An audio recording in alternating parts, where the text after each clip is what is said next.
আসসালামু আলাইকুম। প্রিয় দর্শক, অন্য মঞ্চের আলাপচারিতায় আপনাদের সকলকে আমন্ত্রণ জানাচ্ছি। জি, ধন্যবাদ আপনাকে। যে তারেক রহমানকে ঠিক বেনজির ভুট্টোর মতো মেরে ফেলতে পারে জামাত। তারেক রহমানকে ভয় দেখানোর জন্য ওই ককটেল টকটেল মারতেছে কিনা 300 ফিটে। দেখেন, 300 ফিট বলেন আর 600 ফিট বলেন আর হাদি বলেন আর পাকি বাদির পোলাদের কথাই বলেন, বর্তমানে বর্তমানে মৌলবাদীরা আওয়ামী লীগকে হটানোর পরে মনে করতেছে যে এখন বিএনপিকে, আওয়ামী লীগকে যদি হটাইতে পারে, তো বিএনপি তো তাদের দাঁতের বুদ্ধির কাছে কিছুই না। তো তারা বিভিন্ন, কখনো হাদিকে মারবে, কখনো আমার ভাবির পোলা কালাপাড়াকে মেরে ফেলবে, প্রয়োজনে ইউনুসকে মেরে ফেলবে, গুইরা খাটাসটাকে মেরে ফেলবে, কারণ এদের পক্ষে সবই সম্ভব। আপনি দেখলেন, আপনি যেটা বললেন, আপনি অত্যন্ত পোলাইটলি বললেন যে দিনে দিনে জামাতের সম্পৃক্ততা পাওয়া যাচ্ছে। আসলে স্পষ্টই পাওয়া যাচ্ছে। আপনি দেখেন, এরা প্রথমেই বলেছে যে মির্জা আব্বাস মারছে, তারপরে বলেছে বিএনপির কাজ, তারপরে বলেছে করেছে, তারপরে বলেছে ভারত করেছে, নেটো আর হলো আপনার আইডিএফ মানে ইসরায়েলের মোসাদকে আনাই কেবল বাদ রাখছিল, অথবা আরেকটা কাজ করতে পারতো, শেষ মুহূর্তে জিনের কথা বলতে পারতো। তাই তারা ওই পর্যন্তই ঠেকে গেছে। তো যেহেতু মানে কোনো কিছু ঘটার আগেই তারা সিদ্ধান্ত নিয়ে ফেলে যে এটা সাইফুল বাতিন টিটু করেছে, এটা ইন্দ্রাণী করেছে, এটা ফরিদ করেছে, এই কাজটা আগেই তারা বলে ফেলে, তার মানেই তো বোঝা যায় এটা সন্দেহজনক। আমরা কিন্তু প্রথমেই বলি নাই জামাত করেছে। জামাত যখন এইভাবে বিভিন্ন জনকে দোষ দিয়েছিল, তখন আমরা সন্দেহ করি, এখন আমরা সন্দেহ করি। আমরা কিন্তু জামাতের মতো বলি না যে এটা করেছে, এটা আইএসআই করেছে, আমরা এখনো বলি নাই, কিন্তু আমরা বলছি আমরা সন্দেহ করি। আর তারা ডিক্লেয়ার দিয়ে দিছে, কারণ জামাতের উপরে সূরা বগি ঠগি নাজিল হয়, আমাদের উপরে তো নাজিল হয় না, আমরা স্ট্রেট বলতে পারি না। তো আমার মনে হয় এতক্ষণে যা কিছুই ঘটতেছে বাংলাদেশে, ইউনুসকে দিয়ে পালিশ করে তারেক রহমানকে, আর জামাত এদিকে তাকে ওই যে ঝিকে মেরে বউকে, মনে করেন যে বউকে শাসন করা, এই বিএনপি কে এই কাজটাই করতেছে। কখনো হাদিকে মারবে, এরপরে দেখবেন আরো কত কিছু করবে, সুন্দর সুন্দর সমস্তই জামাতি পরিকল্পনায় চলতেছে, যেটা তারেক রহমানের কন্যা খালেদা জিয়ার নাতনি নিজে বলেছিলেন। আমরা এটা আগেও আলোচনা করেছি আপনার সাথে লাইভে, যে তারেক রহমানের কন্যা কি বলেছে, যেটা ইউনুস জামাত নিয়ন্ত্রিত ইউনুস সরকার। আসলে উনি তো সাহস করে বলতে পারেন নাই যে এটা জামাতেরই সরকার। আসলে জামাতেরই যেহেতু সরকার, তারা কখনো আগারটাও খাবে, কখনো গোড়ারটাও খাবে, কখনো নিজেরাই মরে যাবে, কখনো অন্যকে মারবে, মানে তারা যেভাবেই মারুক, তারা ফায়দা হাসিল করবে। বিএনপিকে ভয় দেখানোর জন্য না, আমাদের সামনে ভাষায় বলে তরাশি তরাশি বানানোর জন্য, তরাশি তরাশি তরাশি দেখানোর জন্য এই কাজটা করতে, এটা জানবো লোক বুঝতে পারছে। যেহেতু একটি আমরা মানি না মানি একটি বড় দলের তিনি বড় নেতা, তো তিনি আসলে অবশ্যই প্রভাব পড়বে। সে প্রভাব দুই দিকেই পড়তে পারে। একটা হচ্ছে দেশের সন্ত্রাস বেড়ে যেতে পারে, সেটা দুই দিক থেকে। একটা হলো জামাতি সন্ত্রাস বেড়ে যাবে তার বিরুদ্ধে, আর বিএনপিরা তারেক রহমান আসার পরে নিজেদের মনে করবে ক্ষমতায় তো কালকেই চলে যেতেছি, কালকেই তো আমাদের ভাইয়া প্রধানমন্ত্রী, তাই আমরা এখন যা ইচ্ছা তাই করবো। সেটাই বলতেছি, এরপরে তারা মনে করো ভাইয়া যেহেতু দেশে এসে গেছে, তাহলে আমরা তো ছেইয়া ছেইয়া করে এখন ক্ষমতায় চলে গেছি। তখন এরা নিজেরা আত্মকলহে লিপ্ত হবে। এখন যখন এরা নিজেদের পেশি শক্তি এবং বিভিন্ন শক্তি প্রদর্শন করবে, তখন জামাতও বসে থাকবে না, শিবির বসে থাকবে না। যেমন আপনি যেটা বললেন, যেদিকে আমিও যাচ্ছিলাম, ক্যাম্পাস গুলো কিন্তু সহজে শিবির ছাড়তে চাইবে না। তখন শিবিরের সাথে, মানে তাদের আপন মায়ের পেটের খালাতো ভাইয়ের সাথে শিবিরের সাথে ছাত্র দলের ভয়াবহ ক্ল্যাশ হবে, ভয়াবহ। সেটা আমার ধারণা আপনি অনুমান করতে পারতেছেন। এবং এখানে কে জিতবে কে হারবে, এটা $1,000,000 কোশ্চেন। আর তারেক রহমান আসার পরে যে কাজটা সবচেয়ে বেশি বিপজ্জনক, এটা এটা জামাত নিজেদের জন্য থ্রেট হিসেবে নেবে। যেখানে আপনি সম্ভবত বলেছিলেন, আমার যতদূর মনে পড়ে, বা আরো দুই একজন বলেছে, কে আগে কে পরে বলছে আই ডোন্ট নো, কেউ কেউ বলেছেন যে তারেক রহমানকে ঠিক বেনজির ভুট্টোর মতো মেরে ফেলতে পারে জামাত। এই সময়টা উড়িয়ে দেওয়া যাচ্ছে না। মানে এদিকে কিন্তু বিএনপি অবশ্যই বড় দল, ছাত্র দল অবশ্যই বড় দল, কিন্তু ক্যাম্পাস কিন্তু আপনার ভাষায় না, শুধু এটা সত্য যে ক্যাম্পাস গুলো জাহাঙ্গীরনগর বিশ্ববিদ্যালয়ের মতো, ডাবির মতো জায়গায় তারা এগুলো দখল করে রেখেছে। সুতরাং তাদের সাথে সংঘর্ষ অনিবার্য হয়ে উঠবে। যখন সাপ সাপুরের লড়াই, বিষয়টা হবে অনেকটা সাপ ও সাপুরের লড়াই। এই একদিকে বিএনপি অন্তর্কলহে লিপ্ত হবে, আরেকদিকে বিএনপি জামাতের সাথে সংঘর্ষে লিপ্ত হবে। দেশটা আরো ভয়াবহ পরিস্থিতির দিকে যাবে। নির্বাচন হবে কিনা এই ব্যাপারে যথেষ্ট সন্দেহ আছে এখনো। যদি কেউ মনে করে ইলেকশন তো হবেই, না হবে সিলেকশন, কিন্তু সেই সিলেকশনের রেজাল্ট কি হবে আমরা জানি না। এমন কি কে কে কোথায় কি আপনি জানেন যে আজকে অলরেডি মাহমুদুর রহমান মান্না ভাইকে বিএনপিরা ছাড় দিয়েছিল সেটা কিন্তু রিট করে মামলা করে একেবারে কাঁচুর লিঙ্গম করে দিচ্ছে মান্না ভাই। কিন্তু আমি জানতাম মান্না ভাইকে তারা ছাড় দিবে। আমি মান্না ভাইয়ের একজন একনিষ্ঠ ভক্তকে বলেছিলাম 3 মাস আগেই যে মান্না ভাইকে বিএনপিরা একটা আসন দিবে, কোনো সন্দেহ নাই। কারণ দিন শেষে দিবে, কারণ মান্না ভাইকে এই জন্য দিবে, বিএনপি তার যদি তারা ক্ষমতায় যেতে পারে তাহলে তাকে এমপি বানিয়ে নিয়ে তাদের সংসদকে, যদি হয় আর কি, তাদের সংসদকে একটু 2-4 জন ভালো লোক তো রাখতে হবে। কারণ সব হিরো আলম মার্কা, সব হাদি মার্কার লোক তো এবার সংসদে যাবে যদি নির্বাচন হয়, সব তো এরাই যাবে। তো 2-4 জন এরকম বিএনপি নেওয়ার চেষ্টা করে। অলরেডি আমার জানা মতে 7-8টা আসনে বিএনপির আভ্যন্তরীণ কোন্দল শুরু হয়ে গেছে। যেমন কি জমিয়তে উলামা ইসলাম নাকি কি জানি, ইসলামের তো দেশে অভাব নাই। আমরা জানি ইসলামে একটাই, কিন্তু বাংলাদেশে আবার পৃথিবীতে সবচেয়ে বেশি ইসলাম বাংলাদেশে। মানে জরুল ইসলাম, টিটু ইসলাম, ইন্দ্রা ইসলাম, ফরিদ ইসলাম, মানে ইসলামের অভাব নাই বাংলাদেশে। তো এক ইসলামের জন্য 8টা আসন দিয়ে দিয়েছে। এমনকি এইখানে রুমিন ফারহানের সংসদের আসন কোরবানি দিয়ে দিছে, আপনারা হয়তো জানেন। তো এরকম কোরবানি দিতে থাকবে বিএনপি।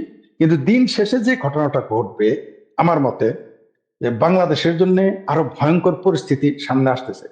কারণ আপনারা ইতিমধ্যে জানেন যে বিশেষ করে ওই যে দীপু দাসকে মারার পরে, দীপু চন্দ্র দাসকে মারার পরে বিশ্ব ব্যবস্থা কিন্তু, এই বিশ্ব কিন্তু বাংলাদেশকে এখন ভালো চোখে দেখতেছে না, ভারত আর ভালো চোখে দেখতেছে না।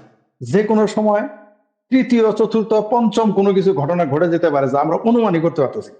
ওই যে চিকেন নেক করতেছে না আমাদের এই বুইরা খারাস থেকে শুরু করে সব আদির লোকজন, এমনকি রিটায়ার্ড পার্সন আর্মির, তারপরে হুজুরেরা মুজুরেরা সবাই মিলে চিকেন নেক খায় বলে। কিন্তু আমার কেন যেন মনে হয় যে বাংলাদেশের বুকটা আবার চিন্তা করে দেয়, এই চিন্তিত আমি অস্থির আছি।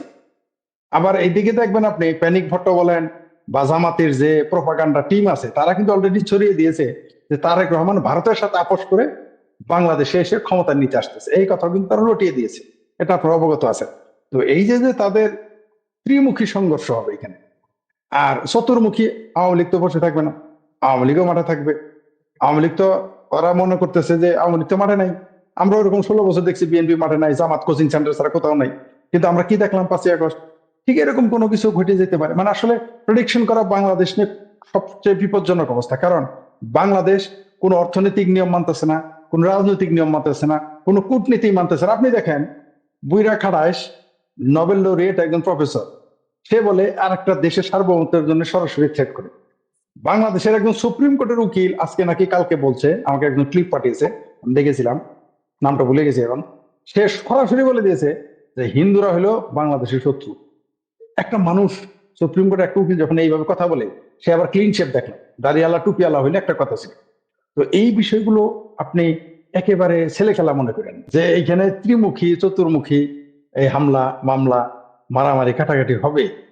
কারণ এই দেশে কোনো থিয়েটার তো দূরের কথা, মানে বাংলাদেশে কোর্টটাই আলাদা, এখন থিয়েটার মেয়েটা চাইতেছে না। এই দেশ এখন পুরোই ওয়াজ কালচার ছাড়া, ওয়াজ ছাড়া আর কোনো কিছু মঞ্চায়ন হবে না আপাতত। তো এই মুহূর্তে এই দেশে যে কাজটা বললেন যে ককটেল হামলা করলো এবং একজন মারা গেল, এটা কিন্তু একটা সিমটম। কারণ ছোট ছোট বিপদ মানে কি জানেন, আপদ মানে কি সামনে বড় বিপদ। কে বলতো ককটেল পড়ছে, কয়েকদিন পরে গ্রেনেড ছুটতে পারে, চানাচুরের মতো বাদামের মতো গ্রেনেড ছুড়ে দিতে পারে, অস্বাভাবিক কিছু না। যে কোনো সময়টা ঘটে যেতে পারে এবং ঘটবে। আমি আবারও বলি, তারেক রহমানের কপাল আর বেনজির ভুট্টোর কপাল এক হয়ে যেতে পারে। এই ব্যাপার আমি বারবার এই জন্য বলতে চাই, আপনার সৈয়দ আশরাফ সাহেব, আওয়ামী লীগের যিনি মন্ত্রী ছিলেন, নেতা ছিলেন, তিনি বলেছিলেন যে কথাটা, এটা বারবার এই জন্য আমার মনে পড়ে। এবং আমার কেন যেন মনে হয় ডক্টর হুমায়ুন আজাদ আর সৈয়দ আশরাফ সাহেব বাংলাদেশে ভবিষ্যৎ দেখতে পারতেছিলেন। ডক্টর হুমায়ুন আজাদ স্যার বলেছিলেন যে একদিন আসবে যখন মুক্তিযোদ্ধাদের বিচার করবে রাজাকারেরা। এটা বিশ্বাস করেন, আমিও বিশ্বাস। আমি কিন্তু ডক্টর হুমায়ুন আজাদের একজন ব্লাইন্ড সাপোর্ট, মানে একসময় ছিলাম মানে এখন না, কিন্তু এখন তো ব্লাইন্ড হই না, কারো সাপোর্টার থাকি, ব্লাইন্ড হই না। তখন বয়স কম ছিল, ব্লাইন্ড ছিলাম, তাই বলছি। তো তার আমি একনিষ্ঠ ভক্ত বলতে পারেন। সেই ব্যক্তিটি যখন এটা বলে, আমি মনে করেছিলাম স্যার এটা কি বলে, এটা কি করে সম্ভব। আরেকটা কথার আপনিও হয়তো সম্ভবত সেই সমালোচকদের পাঠিয়েছিলেন, ডক্টর হুমায়ুন স্যার বলছিল পাকিস্তান যদি ফুল নিয়ে আসে আমি তার কাছে যাবো না। এটা আমরা তখন কেউ কিন্তু তার এই কথার সমালোচনা করেছিলাম। কিন্তু আজকে কি প্রমাণ হচ্ছে যে পাকিস্তান আসলে ফুল নিয়ে, যেহেতু তারা পাখির খাবারের মধ্যে পাঠায় দেয় আফিমের বীজ, সুতরাং তারা ফুল নিয়ে আসলে তো বিশ্বাস করা যাবে না। এটা হুমায়ুনের কথা সত্যি, যেটা আমরা সমালোচনা করেছি তখন তার ভক্ত হয়েও। আর একটা হলো তিনি বলছেন মুক্তিযোদ্ধার বিচার করবে রাজাকার, এটা আমাদের তখন বিশ্বাস হয়নি, দেখেন ফলে গেছে। আর সৈয়দ আশরাফ সাহেব বলছিলেন যে মৌলবাদী শক্তি, তিনি ভদ্রভাবে ওই যে ভারতীয়দের মতো কূটনৈতিক ভাষায় বলেন নাই জামাত, মৌলবী, টুপিয়ালা, মাদ্রাসায় বলৎকারী মৌলবী, এগুলো নাম বলেন। উনি সরাসরি এক বাক্যে বলে দিয়েছেন যে মৌলবাদী শক্তি হচ্ছে আওয়ামী লীগের জন্য সবচেয়ে বড় বিপজ্জনক শক্তি, বিএনপি না। আমি বলতে চাই যে মৌলবাদী শক্তি শুধু আওয়ামী লীগ না, শুধু বাংলাদেশ না, বিএনপির জন্য বিপজ্জনক শক্তি। আজকে তা প্রমাণ হয়ে গেছে, বিএনপি এখন মুখোমুখি হবে, কারণ আওয়ামী লীগ তো এখন মাঠে নাই। এখন প্রতিদ্বন্দ্বী কে? কারণ এদের তো কারো আদর্শ নাই। জামাতের আসলে কোনো, যদিও অনেকেই বলে মওদুদি আদর্শ, না রে ভাই, মওদুদি আদর্শ তারা মানে, তাদের যে কোনো মূল্যে ক্ষমতায় যেতে হবে, তাদের কোনো আদর্শ নাই, পাকিস্তান প্রেম ছাড়া তাদের কোনো আদর্শ নাই। তারা তখন ক্ষমতায় যাওয়ার জন্য যে কোনো কিছু চেষ্টা করবে। ওই যে যেটা শুরুতে আপনারা দুইজনে বলেছেন যে ওয়ারিশ নিয়ে লাগেছে, বাপ বেটাই লেগে যায়, মায়ে ঝিয়ে লেগে যায় জমিনে। আর তো এইখানে ক্ষমতার কুর্সি কেউ কাউকে দিতেছেন। তো জামাত চিন্তা করবে যে যে আমাকে যে কোনো মূল্যে একটা চান্স আসছে 54 বছর পরে, যদি নিতে পারি। আর বিএনপি চিন্তা করতেছে কি রে হালায়, আমাদের ছাড়া তুই 17টা সিট পাস না, 3টা সিট পাস, সর্বোচ্চ বা 17, তা আমরা থাকতে তুই সিট নিবি। যেটা ইন্দিরা বলছে যে বাংলাদেশে এই মুহূর্তে আমরা মানি না মানি বিএনপি বৃহত্তর দল আওয়ামী লীগের পরে, তো তারা তো ক্ষমতায় যেতে চাইবে, এরাও ভাগা ছাড়বে না। সুতরাং এইখানে যে ওই যে চাকু মারামারি, মুসারের মতো দূর থেকে ছুরি মারা, এগুলো ঘটতে থাকবে। এই ককটেল মারাটা এটা একটা বিপজ্জনক সিমটম, এবং এটা কিন্তু সোজাভাবে যদি সরল ভাবে আপনারা নেন, মানে আপনারা মানে আমরা মানে দেশের জনগণ যদি নেয় তাহলে ভুল করবে। এটা কিন্তু ড্রেন করলো, মানে তারা দেখাই দিল যে ককটেল মারছে, এরপরে অন্য কিছু মারতে পারে, এবং সেটা ঘটবে, খুব শীঘ্রই ঘটবে। হাদির আপন বড় ভাই সে সরকারের দিকে আঙ্গুল তুলছে যে আপনারাই আমার ভাইকে হত্যা করিয়েছেন, আবার এখন আপনাদের সময় নেয় 90 দিন, আপনারা করবেন বিচার। তার আপন ভাই বলতে সরকার করছে, আর ভাইরা সরকার প্রপাগান্ডা মেশিন দিয়ে কি চালাইছে, যে ভারত করাইছে, করাইছে, আওয়ামী লীগ করাইছে, ওই শাহিন চেয়ারম্যান করাইছে। ভাইরাস চেক, ওই ফয়সালের বাড়ির যে চেক সবগুলো পাকিস্তানের 2টা ব্যাংকের চেক। এখন আবার কেউ জ্যাকব মিল্টন নামে একজন কালকে বললো যেগুলো সব ঢাকা ব্যাংকের চেক। তাহলে এখানে আওয়ামী লীগ কোথার থেকে আসে? এটা পুরো প্ল্যান, ফুল প্ল্যানিংটা হচ্ছে ইলেকশন হবে না, ইলেকশন না করানোর জন্য এই অবস্থা। আবার এর ভিতরে যেহেতু পাকিস্তানের আইএসআই এখানে জড়িত, তারা হয়তো ভারতকে ডিস্টার্ব করার জন্য বাংলাদেশ থেকে 2-4টা ককটেল বিস্ফোরণ ঘটাই দিতে পারে ভারতের দিকে, যাতে এইটা ঘটাইলে তাদের কাজ কি, তাদের কাজ হচ্ছে ভারত বাংলাদেশে আক্রমণ করুক, ওরা ওখানে ইয়েতে যাবে, কি বলে ওই যে কাশ্মীরের কাছে আক্রমণ করবে। পাকিস্তানের প্ল্যান হয়েছে এটা, যে ভারত ওই দিক থেকে কিছু সৈন্য নিয়ে এসুক, ওদের জন্য সুবিধা কিছু আক্রমণ করতে, এরপর বাংলাদেশের উপরে ভারত স্ট্রিম রোলার চালাক, তাদের পাকিস্তানের কোনো সমস্যা নেই। তো পাকিস্তান চাইতেছে এইটা, আর এইটাতে সমর্থন যোগাইতেছে আমাদের দেশের কিছু মাথা মোটা লোকজন। ওই যে একসময় কথা বলছিল না, যেমন এই ফারাক্কাবাদের বিপরীতে ফারাক্কাবাদ তুলবে, এটা কথা এখনো রেডি হয়েছে কিনা জানি না, এখনো আরো অনেক বাদ তুলবে। অনেকে আবার বলে যে বিদ্যুৎ আদানি বন্ধ করে দিলে কি হবে, আমরা চলতে পারবো। ওই সবাই দোকান থেকে পলিথিন করে বিদ্যুৎ কিনবে, যে ভাই 2000 টাকার বিদ্যুৎ দেন, পলিথিন করে বাইন্দা রাখবে খাটের তলায়, যখন দরকার হবে 1 সিমটি করে নিয়ে চালাইবো। তো এগুলো হচ্ছে যে কিছু মাথা মোটা ছাপরি মার্কা পোলাপাইন আছে, অশিক্ষিত পোলাপাইন, যারা জয়ে জগানন্দন ঘটিবাটি বন্ধন, যাদের অবস্থা, যারা বঙ্গ এই শব্দটা লিখতে ওদের অঙ্গ পুরা ফাইটা জায়গা, এই সমস্ত পোলাপাইন এমন বক্তৃতা বিবৃতি দিয়া বেড়ায়। আপনাদের কাছে খুব ভালো লাগে, ও তালি মারেন। এইটা চিন্তা করেন না যে ভারতের পুরা ভারত বাদ দেন, এক স্টেটের সাথে যুদ্ধ করে তো আমরা পারতাম না, 3 ব্যাটালিয়ন যুদ্ধ করলে তো পারবো না। আমাদের সেনাবাহিনীর যদি এত হেডাম থাকতো যুদ্ধ করার, তো যাক না, বর্ডারে যাক আমার দাগায় দেখ 2-4টা, আমরাও দেখি একটু ভাই, কারণ যুদ্ধ দেখিনি বহু বছর হয়েছে বাংলাদেশ, 2-একটা যুদ্ধ তো দেখা দরকার।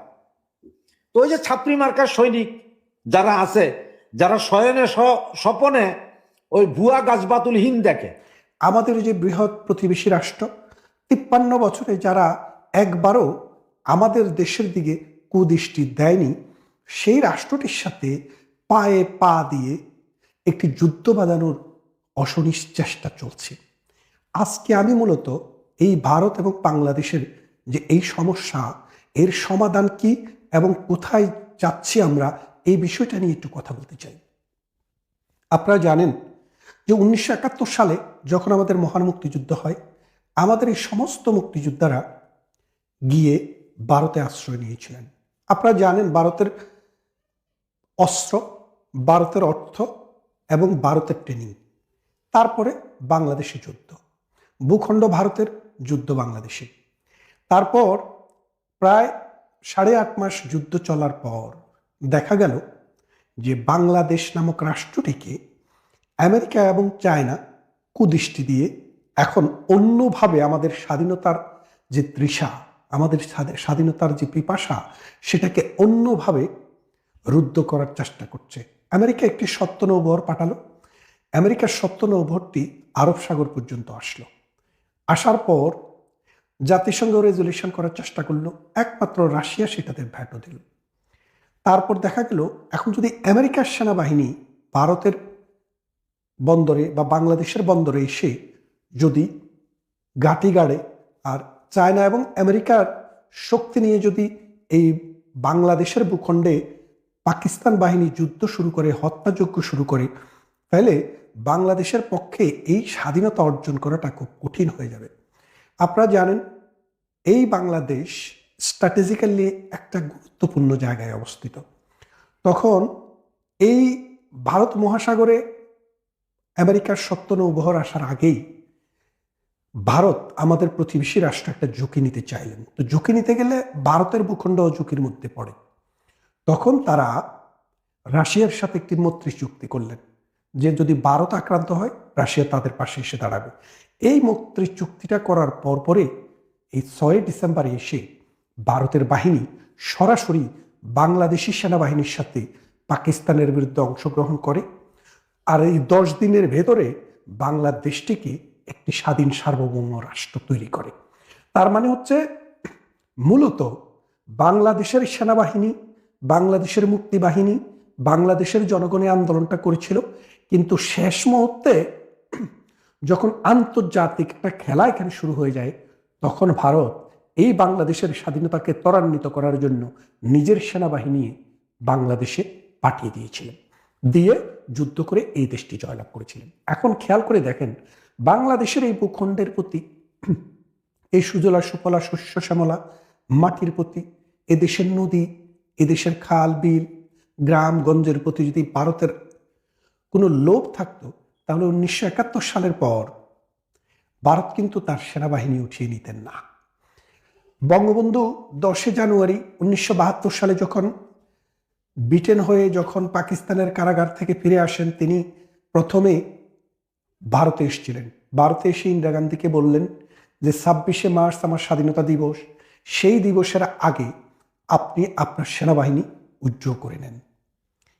ইন্দিরা গান্ধী কিন্তু সেই কথা মতো 26শে মার্চের আগে বাংলাদেশ থেকে ভারতের সমস্ত সেনাবাহিনীকে তুলে নিয়েছিল। তারপরে আসেন বাংলাদেশ, এই 53 বছরে বাংলাদেশের কোনো একটি গ্রাম, কোনো একটি পাড়া, এক খণ্ড ভূমি ভারত কখনো দখল করে নিয়েছে, এরকম কোনো নজির ইতিহাসে আমরা কখনো শুনিনি। আপনারা দেখেন বাংলাদেশের সাথে ভারতের ইন্দিরা এবং মুজিব একটা চুক্তি হয়েছিল, বেরুবাড়ি, আঙ্গরপোতা, দহগ্রাম, ছিটমহল যে আছে, এই ছিটমহলগুলার বিনিময় করার জন্য, অর্থাৎ ছিটমহলের মানুষের রাজনৈতিক আইডেন্টিটি, পলিটিক্যাল আইডেন্টিটি দেওয়া এবং ছিটমহল সমস্যার সমাধান করার জন্য। কিন্তু ভারতের পার্লামেন্ট সেটি রেকটিফাই হয়নি বঙ্গবন্ধু হত্যার পর। তারপরে মোদী সরকার 2021 বা 22-এ এসে সেটিকে পাশ করিয়ে দিলেন। দেওয়ার পর ভারতের ভেতরে বাংলাদেশের যে পরিমাণ ভূমি রয়েছে এবং বাংলাদেশের ভেতরে ভারতের যে পরিমাণ ভূমি রয়েছে, এটার মধ্যে 1500 হেক্টর ভারত বেশি পায়। ভারতের মোদী সরকার বললেন এই 1500 হেক্টর বাংলাদেশকে দান করে দিলাম। বাংলাদেশকে 1500 হেক্টর দান করে সীমারেখাটি সঠিকভাবে ঠিক করে ভারত সমাধান করে দিল। তার মানে দেখেন, যখনই কোনো সমস্যা বাংলাদেশের সাথে হয়েছে ভারত কিন্তু ছাড় দিয়েছে, বাংলাদেশকে কম দেয়নি। এক দ্বিতীয় আরেকটি ঘটনা দেখেন, বাংলাদেশের যে তালপট্টি নামক যে এরিয়াটি আছে, ওই সীমানা অঞ্চলে ভারত 1947 সাল থেকেই 25,000 স্কোয়ার কিলোমিটার সমুদ্র সীমা তাদের দাবি করে সেটা দখলে রেখেছিল। এই মোদী সরকারের সময়ে 2016 সালে প্রধানমন্ত্রী শেখ হাসিনা মোদী সরকারকে বললেন, দেখেন এটা নিয়ে দুই দেশের মধ্যে একটা মনোযাতনা আছে। একটা কাজ করেন, আমরা থার্ড কান্ট্রিতে একটা আরবিট্রেশন করি। আরবিট্রেটররা যদি বলে আপনারা নিয়ে যান, আর যদি বলে যে না এটা বাংলাদেশের ভূখণ্ডে পড়বে, তাহলে আপনারা ছাড় দিন। তখন মোদি কিন্তু রাজি হলেন। তারপরে আপনারা জানেন জার্মানিতে এবং নেদারল্যান্ডে দুইটা জায়গায়, একটা বার্মার সাথে আরেকটা ইন্ডিয়ার সাথে, আমাদের একটা আরবিট্রেশন হলো। সেই আরবিট্রেশনে আরবিট্রেটররা ঘোষণা দিলেন যে 20,500 কিলোমিটার বাংলাদেশ পাবে আর 4,500 কিলোমিটার ভারত পাবে। ভারত সেটা মেনে নিছে। মেনে নিয়ে এই 75 বছর দখলে থাকা সমুদ্র সীমাটি বাংলাদেশকে বুঝিয়ে দিয়েছে। তাহলে আপনারা বোঝেন, ভারত একটি বড় রাষ্ট্র, শুধু অর্থনৈতিকভাবে বড় তা না, সামাজিক, রাজনৈতিক এবং আন্তর্জাতিক যে গুরুত্ব, এই গুরুত্বের দিক থেকে ভারতের সাথে আমাদের যায় না। কিন্তু তারপরেও ভারত আমাদেরকে সহানুভূতি দেখিয়েছে। আমাদের দেশ, আমরা বলি নদীমাতৃক দেশ, নদী যার মাতা। বাংলাদেশের মা হচ্ছে নদী, আর নদীর মা হচ্ছে ভারত। কারণ আমাদের যে 74টি নদী, পদ্মা, মেঘনা, যমুনা, কুশিয়ারা, যত নদী আমাদের রয়েছে, এই সমস্ত নদীর উৎপত্তিস্থল ভারত। দু একটা নদী চায়নায় উৎপত্তি, তাও চায়না থেকে আসতেও ভারত হয়ে এসছে। আর বাকি সব ভারত এবং হিমালয়ে উৎপত্তি হয়েছে, ভারতের ভূখণ্ডের উপর দিয়ে বাংলাদেশে প্রবাহিত হয়েছে। এই বাংলাদেশের মা যে নদী, এই নদীর মালিকানা আমাদের, কিন্তু এই নদীর মা ভারতের। এই ভারত যদি এখন দেখেন, খেয়াল করে দেখেন, ভারতের কিন্তু অর্থনৈতিক সক্ষমতা আগের থেকে অনেক বেড়েছে। পানির ব্যবহার, বহুমাত্রিক ব্যবহার মানুষ এখন শিখে নিয়েছে। ভারত যদি এইসব নদীর পানি প্রত্যাহার করে, বাংলাদেশের পক্ষে কখনো ভারতের সাথে যুদ্ধ করে এইসব নদীর পানি বাংলাদেশে নিয়ে আসা সম্ভব না। কিন্তু ভারত সেটা করছে না। দু একটা নদীতে পারাক্ষাতে বাদ দিয়েছে, গঙ্গা নদীতে। তারপরেও কিন্তু এই বাঁধের সাথে আমাদের পানির জন্য হাহাকার ছিল। আমরা অনেককে লং মার্চ করতে দেখেছি, কিন্তু প্রধানমন্ত্রী শেখ হাসিনা লং মার্চ করেনি। বন্ধুত্বের নিদর্শন দেখিয়ে ভারতের সাথে বসে 98 সালে একটি পানি চুক্তি করেছিল, যেই পানি চুক্তিটি শেষ হয়ে যাবে আগামী বছরের সেপ্টেম্বর মাসে, 2024 সেপ্টেম্বরে। তাহলে আপনারা বোঝেন যে এই 26 সেপ্টেম্বরে ভারত যদি এই গঙ্গার পানি চুক্তিটি নবায়ন না করে, তাহলে বাংলাদেশের হার্ডিং স্প্রিংসের নিচ দিয়ে যে আগে এই ট্রাক চলতো, সেই ট্রাক আবার চলতে শুরু করবে। খাদ্য উৎপাদন বিশাল ঘাটতি হবে, রবি শস্য উৎপাদনে বিশাল ঘাটতি হবে। বাংলাদেশ যে খাদ্যের স্বয়ংসম্পূর্ণতা অর্জন করেছিল, সেটা আবার ধূলিসাৎ হয়ে যাবে। তার মানে ভারত আমাদের চারপাশে অবস্থিত একটি দেশ। এই দেশের 3 পাশে, এই দেশের সহযোগিতা ছাড়া এই বাংলাদেশকে 18 কোটি মানুষ নিয়ে তার এই সুজলা সুফলা ভূমির উর্বরতা ধরে রাখা কোনোভাবেই সম্ভব না। এখন বাংলাদেশের যারা ভারতের বিরুদ্ধে জিহাদ করছে, ওই শাওয়াহাদিদের মতো যারা গলা চিল্লাচ্ছে, তারা আসলে কারা? ওরা হচ্ছে 1971 সালে যারা পরাজিত হয়েছে তাদের বংশধর। অর্থাৎ ওরা বাংলাদেশ চায়নি, বাংলাদেশের স্বাধীনতাও চায়নি। 47-এ তারা পাকিস্তান চায়নি, আর 71-এ বাংলাদেশ চায়নি। তারা আবার ভারতে ফিরে যেতে চায়, কারণ গাজওয়াতুল হিন্দ নামে তারা একটা জঙ্গি সংগঠন করে সমগ্র ভারতবর্ষে মানুষের জীবনকে দুর্বিষহ করে তুলতে চায়। তাই তারা এই ভারতের সাথে পায়ে পা দিয়ে এই যুদ্ধ শুরু করেছে। তারা শুধু ভারতের সাথে যুদ্ধ শুরু করেছে তা না, আপনারা দেখেন তারা শুরু করেছে হিন্দু নিধন। হিন্দু মানুষ হলে তাকে পুড়িয়ে হত্যা করা। এই যে হিন্দুকে পুড়িয়ে হত্যা করা হলো দীপু দাসকে, তার বিদায়ী আপনার মাগফিরাত কামনা করি, তাকে এইভাবে মরতে হলো এই স্বাধীন বাংলাদেশে। কোন যুক্তিতে? কেন? সে তো কিছুই বলে নাই। এই শাওয়াহাদি যেভাবে এখানে সেখানে দুর্ব্যবহার করেছে, রাজনৈতিকভাবে, সামাজিকভাবে একটা সমাজের একটা প্রজন্মকে নষ্ট করে দিয়েছে, এই নষ্ট হাতির মতো এই কিন্তু কিছুই কখনো বলে নাই, তারপরেও তাকে হত্যা করা হয়েছে। এখন এই দুই দেশের মধ্যে যে উত্তেজনা তৈরি হয়েছে, ভারত ধরে নিয়েছে, ভারত বুঝতে পেরেছে যে পাকিস্তানের বাহিনী বাংলাদেশে ঢুকে গেছে। কার সহযোগিতায়? এই জামায়াতে ইসলামের সহযোগিতায়, এই উগ্র মৌলবাদীদের সহযোগিতায়। এই জামায়াতে ইসলামী বাংলাদেশে অলরেডি পাকিস্তানের ক্যাম্প শুরু করে দিয়েছে এবং এটা দিয়ে ভারতের সাথে যুদ্ধ করতে চায়। এই যুদ্ধ করতে গেলে ভারতের বর্তমান যে অবস্থা, বাংলাদেশের যে চারপাশ, আসামে, ত্রিপুরায় এবং শিলিগুড়িতে আপনি যা দেখেন, সেখানে ভারত বিশাল সৈন্য সমাবেশ করেছে। ভারত যদি সিদ্ধান্ত নেয় যে তারা সীমানাকে সোজা করে ফেলবে, তাহলে আপনাদের লালমনিরহাট, কুড়িগ্রাম, গ্রেটার রংপুর, দিনাজপুর, কুমিল্লা, চিটাগং, নোয়াখালী ভারত কিন্তু সোজা করে নিয়ে নেবে। আর এটা যদি চলে যায় বাংলাদেশের 1/3 ভূমি এবং সিলেট সহ 1/3 ভূমি বা 2/3 ভূমি অথবা 1/3 কমের দিকে চলে যাবে ভারতের পেটের ভিতরে। আপনি যুদ্ধ করবেন? যুদ্ধ করেন। ভারতের সাথে যুদ্ধ করার মতো কোনো সামর্থ্য বাংলাদেশের নেই এবং থাকার কথাও না। কারণ হচ্ছে দেখেন, ভারত হচ্ছে 150 কোটি মানুষের দেশ।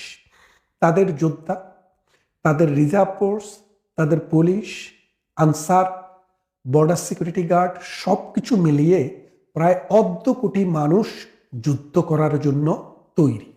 আর আপনার আছে কি 1,80,000 সেনাবাহিনী আর 1,80,000 পুলিশ বাহিনী। এই 3-4 লাখ আনসার মানসার মিলিয়ে আপনি যদি যুদ্ধে যান, ভারতের সেনাবাহিনী যদি বাংলাদেশের 3 দিক থেকে দাঁড়িয়ে দাঁড়িয়ে যদি পেশাব করা শুরু করে, তারপরেই কিন্তু আপনার বাহিনী পেশাবের তলে ডুবে যাবে। তাহলে এখন বুঝতে হবে ভারতের সাথে কি আমাদের সমঝোতা দরকার, ঐক্য দরকার, নাকি যুদ্ধ দরকার। আপনাকে বুঝতে হবে স্ট্র্যাটেজিটা কি।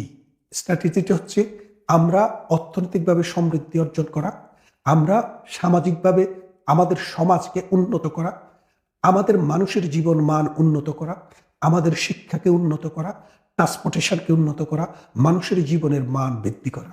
এই জামাতে ইসলামী, এই মৌলবাদী গোষ্ঠী, এই জঙ্গি গোষ্ঠী কখনো এটা চায় না। তারা চায় এই সমাজে সবসময় একটা পেতনা তৈরি করে রাখতে। আর এই পেতনার ধারাবাহিকতায় ভারতের সাথে আজকে পায়ে পা দিয়ে যে সংগ্রাম, যে আন্দোলন বাংলাদেশে এই শাহহাদিরা শুরু করেছে, সেটা সমাধান করতে গেলে বাংলাদেশ তার অর্ধেক ভূখণ্ড হারাবে। এই ভূখণ্ড উদ্ধার করার জন্য আমেরিকাও আসবে না, চায়নাও আসবে না, আর জামাতের বাপ দাদা যারা পাকিস্তানে আছে তারাও আসবে না। আসুন, ভারত একটি মহান জাতি। এদের 6,000 বছরের সভ্যতার ইতিহাস, সিন্ধু সভ্যতার ইতিহাস। এই ভারতবর্ষের মানুষেরা সভ্য, ভদ্র, ভালো ছিল বলেই আরব থেকে মুসলমানরা এসে ধীরে ধীরে এখানে বসতি স্থাপন করেছে, পরিবার তৈরি করেছে এবং নিজেদের রাষ্ট্র তৈরি করেছে। ভারতের মানুষ যদি শুরু থেকেই বৈরীভাব হতো, হিন্দু বৌদ্ধ যারা আছে তারা যদি শুরু থেকেই টলারেন্স না হতো, তাহলে এই ভারতবর্ষে মুসলমানের এত বিকাশ ঘটতো না। মুসলমানেরা এই বিকাশমান জাতি হিসেবে দুটি রাষ্ট্র তৈরি করতে পারত না। ভারতের মানুষ সহনশীল এবং অন্য মতের প্রতি, পথের প্রতি তাদের যে শ্রদ্ধা ছিল, বহু জ্ঞানী, গুণী, ঋষি এই ভারতে জন্ম হওয়ার কারণে তারা শ্রদ্ধাশীল ছিল। তাদের বই ছিল, তাদের সাহিত্য ছিল, তাদের কবিতা ছিল, গল্প ছিল, গান ছিল, তাদের সামাজিক ধারাবাহিকতা ছিল। এই সিন্ধু সভ্যতার অববাহিকায় এই মুসলমানের যে আজকের অবস্থান, এই অবস্থানের মূল কারণ হচ্ছে হিন্দুদের বদান্যতা। আর সেই হিন্দুদেরকে মুসলমান নামের এই জামাতিরা, এরা আসলে মুসলিম বলে বিশ্বের বেশিরভাগ আলেম মনে করে না, এই মৌদুদিবাদকে একটা পেত্নাবাদ মনে করে। এরা এই হিন্দুদের প্রতি একটা বিদ্বেষ পোষণ করে। এই বিদ্বেষ পোষণের কারণে এই দুইটা জাতির মধ্যে নানানভাবে সংগ্রাম লেগে আছে। পাকিস্তান এবং ভারতের যুদ্ধ চিরদিনের। মূল সমস্যা একটাই, ধর্ম। হিন্দুদের ধর্মকে মুসলমানরা ঘৃণা করে, মুসলমানদের ধর্মকে কিন্তু হিন্দুরা ঘৃণা করেনি। যদি করত, 1200 সাল থেকে 1800 সালের ভিতরে এত মুসলমান এই দেশে কখনো হতো না। পৃথিবীর সবচেয়ে বেশি মুসলমানের দেশ কোনটি? ভারত। আপনি যদি যান, খবর করে দেখেন, ইন্দোনেশিয়া কাগজে কলমে থাকলেও 29 বা 30 কোটি মুসলমানের দেশ যদি ইন্দোনেশিয়া হয়, ভারতে প্রায় 32 কোটির মতো মুসলমান আছে। এই মুসলমান প্রতিদিন বাড়ে।